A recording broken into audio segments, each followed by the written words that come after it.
Very good morning from Purulia. Purulia ব্লগের part 2 নিয়ে চলে এসেছি। সেকেন্ড ডেতে আমরা সকাল সকাল ঘুম থেকে উঠে নিলাম, করে নিলাম টুকটাক ব্রেকফাস্ট। দেন সকাল 10টার সময় বেরিয়ে পড়লাম বাকি সাইট সিনগুলো ঘুরে দেখার জন্য। প্রথমেই গন্তব্যস্থান ছিল মার্বেল লেক। মার্বেল লেকের দৃশ্যটা এত সুন্দর, সকালে দেখে একদম মনটা জুড়িয়ে গেল। মার্বেল লেক থেকে একটা সময় এত পরিমাণে মার্বেল কাটা হয়েছিল যে এখন এখানে নিষেধ করে দেওয়া হয়েছে যে এখান থেকে আর মার্বেল কাটা যাবে না। মানে চারপাশে কি সুন্দর সুন্দর মার্বেলগুলো, বিভিন্ন রকমের কালার, কোনোটা ব্ল্যাক, কোনোটা গ্রে, কোনোটা ইয়েলো, কোনোটা আবার অনেক মিক্সচার কালার। মানে এত সুন্দর। আর তার সাথে যে লেকটা, তার জলটা একদম চকচক করছে, ভেতরের পাথরগুলো ইভেন দেখা যাচ্ছে।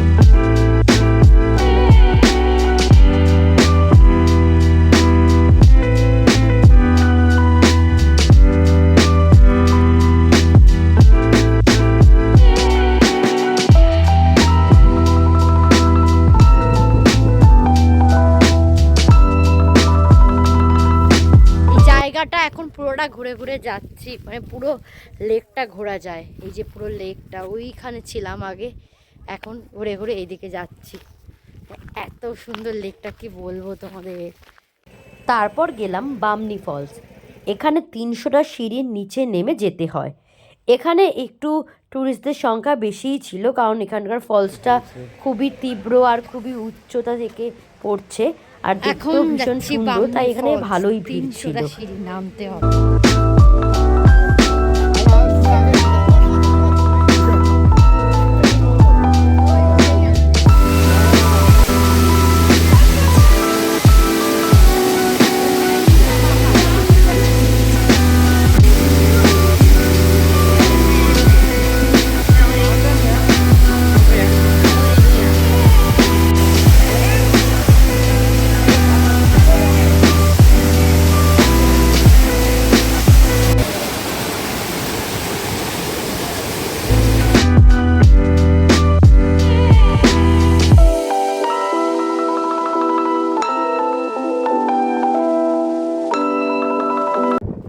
বামনি ফলের সৌন্দর্যতা দেখে মনটা জাস্ট ভরে গেল।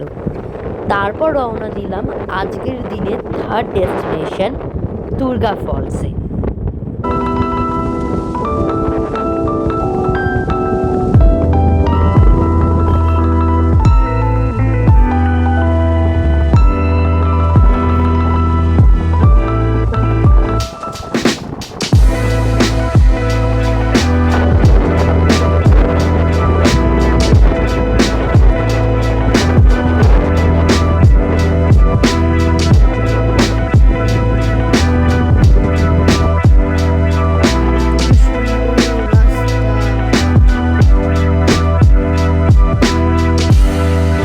ফলসটা বামনি ফলসের মতন খুব বড় নয়, আর বামনি ফলসের মতন অত নিচুতেও নামতে হয় না। কয়েকটা সিঁড়ি নামলেই দুর্গা ফলস দেখা যায়। তবে এখানে বামনি ফলসের থেকে ভিড় অনেক কম ছিল, তার জন্য আমার বেশি ভালো লেগেছে। আর এখানকার মানে কি বলবো, ওয়াটারফলসটা আমার যেন আরও বেশি সুন্দর লেগেছে। এখানে প্রায় আমরা 1 ঘন্টা মতন বসেছিলাম, এত সুন্দর লেগেছে। ইভেন এখানে অনেকে স্নানও করছিল।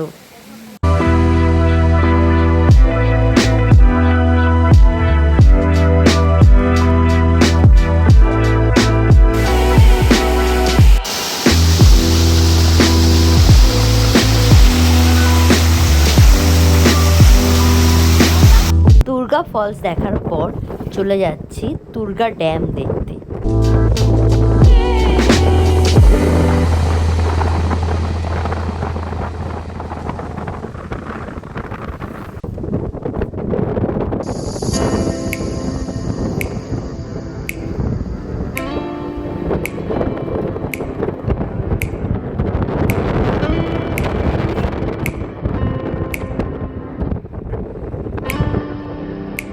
এখন আছি দুর্গা ড্যামে।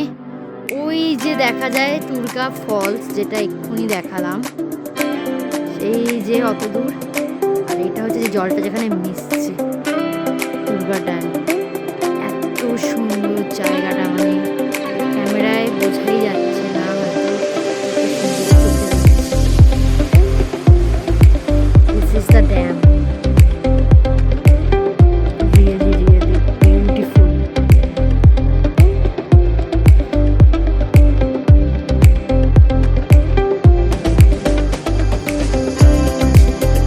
দুর্গা ড্যাম দেখার পর চলে গেলাম খয়রাবেড়া ড্যামে। আর এখানে যে পাহাড়টা আছে তার নাম হচ্ছে চ্যামটাবুরু পাহাড়। এবার চলে এলাম one of the most famous spot in Purulia, which is মুখোশ গ্রাম। এখানে এক একটা দোকান এক্সে বার্কার এক, মানে কোন দোকানে তুমি দেখবে, যেই দোকানে দেখবে পাশের দোকানে দেখে মনে হবে ওই দোকানে এইটা ভালো, সেই দোকানে এইটা ভালো। প্রত্যেকটা দোকানে হাতের কাজ অপূর্ব। এখানে শুধু মুখোশ নয়, ইভেন ছৌ নাচ করার জন্য যে মুখোশগুলো পাওয়া যায় রিয়েল মুখোশ, সেগুলোও বানানো হচ্ছে। আর এখানে কথা বলে জানলাম যে এখানে 120খানা দোকান আছে এই মুখোশ গ্রামে। আর এখানকার মুখোশ সব বড় বড় জায়গায়, দিল্লি, বম্বে, আরও অনেক জায়গায় যায়। আর তাছাড়া এখানকার লোকরা তাদের নাম্বার দিয়ে দিয়েছিল যে যাতে কেউ যদি ছৌ নাচ করাতে চায় কোনো অনুষ্ঠানে, সেখানেও তারা অ্যাভেলেবেল থাকে। জায়গাটা ভীষণ সুন্দর। পুরুলিয়া গেলে কেউ এটা অবশ্যই মিস করো না।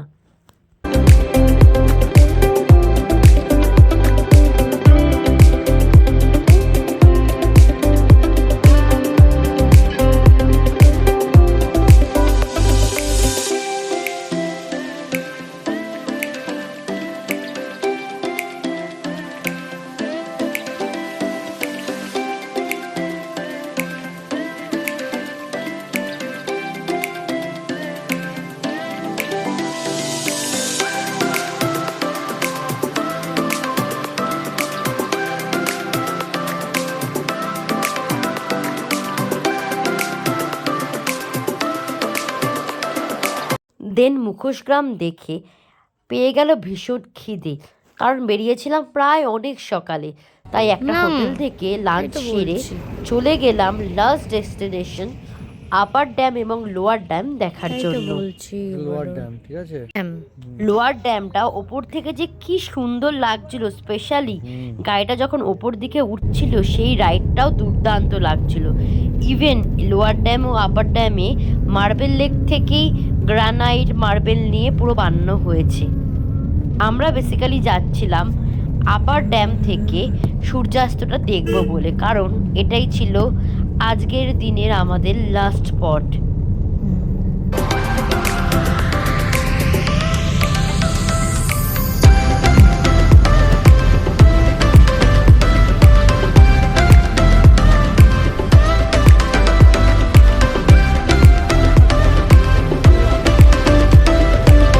চলে এলাম আজকের দিনের লাস্ট স্পট আপার ড্যাম। এখান থেকে সানসেটটা দেখেছিলাম, যদিও আমার কাছে ভিডিও নেই তাই তোমাদের দেখাতে পারলাম না।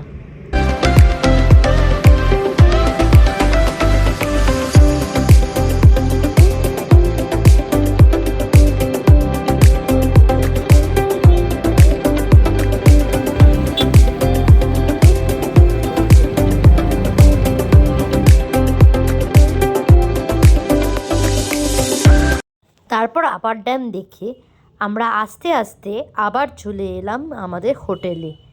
তো পুরুলিয়া ট্যুর জেনারেলি 2 রাত 3 দিন থাকলেই কভার হয়ে যায়, কিন্তু আমরা আরেকটা এক্সট্রা দিন থেকেছিলাম জাস্ট ফর দ্য রেস্ট। তো এটা ছিল 3rd দিন, যেদিনকে আমাদের সাইড সিন তো সমস্তই ঘোরা হয়ে গেছিলো। তো আমরা হোটেলেই ছিলাম আর আশেপাশে হেঁটে হেঁটে চারপাশে ঘুরতে গেছিলাম।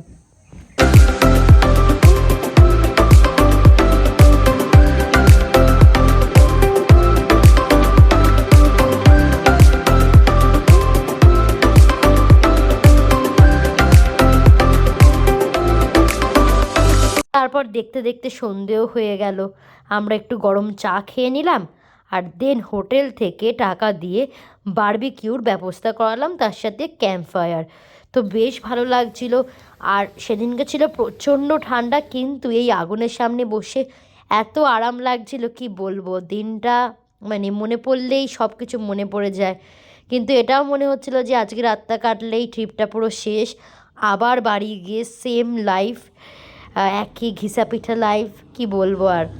যাই হোক, এখানে বারবিকিউ চিকেন করিয়েছিলাম, ওটা খেয়েই আমাদের রাতের ডিনারটা কমপ্লিট করেছিলাম। আমরা রাতে আর ডিনারে কিছু খাইনি। তো এভাবেই কাটলো আমাদের পুরুলিয়ার ট্যুরটা। তোমাদের কেমন লাগলো আমাদের ভিডিওটা প্লিজ কমেন্টে জানিও।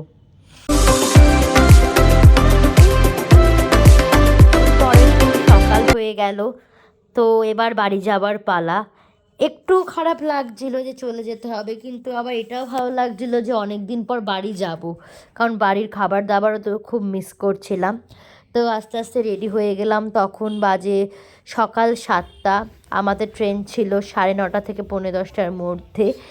আর তার জন্য যেহেতু বড়াভূম থেকে স্টেশন যেতে প্রায় 1-1.5 ঘন্টা টাইম লাগে, তাই জন্য আমরা হাতে টাইম নিয়ে বেরিয়েছিলাম। আর আমাদের তো প্যাকেজের মধ্যেই পিক অ্যান্ড ড্রপ ছিল, তো ড্রাইভার দাদা তাড়াতাড়ি চলে এলো, আমরাও গাড়িতে উঠে পড়লাম। পুরুলিয়া যাওয়ার পথে বেশ কয়েকটা জায়গায় গুড় বানানো হচ্ছিল।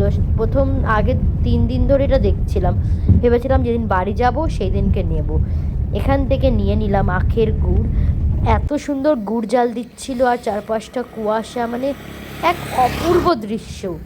মানে তোমরা গেলে এটা উপভোগ করতে পারবে যেটা কতটা সুন্দর লাগছিল। গুড় বানানো আমাদের এখানেও হয়তো হয়, কিন্তু এত সুন্দরভাবে এটা দেখতে আলাদাই লাগছিল।